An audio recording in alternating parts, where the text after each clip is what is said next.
Afton and Penny.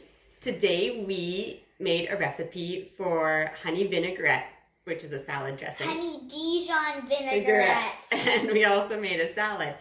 If you're interested in learning a bit more about what's in a recipe, we thought we'd tell you the parts of a recipe.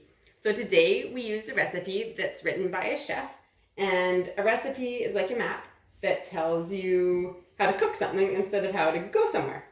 So most recipes have similar things on them. Most of them have a title, which is, for this one, it's honey Dijon vinaigrette.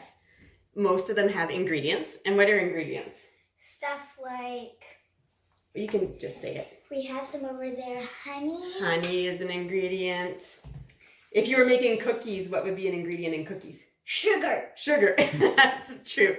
So those are the ingredients. Directions, which is they tell you what to do with the honey and the sugar or the vegetables. There's usually cook time or prep time, and that means how long it takes to get prepared and how long it takes for the item to cook. It also might say tools you might need, and what tools might you need when you're cooking? Maybe a knife, some measuring cups, a spoon, a fork.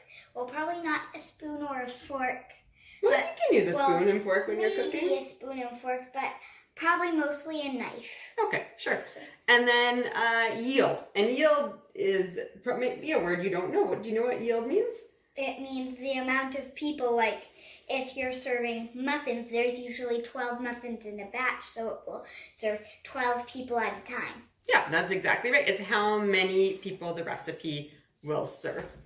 And that's it. Those are the parts of the recipe. We hope you might take a look at some recipes at home and maybe even try and write your own recipe. Yeah. All right. Bye.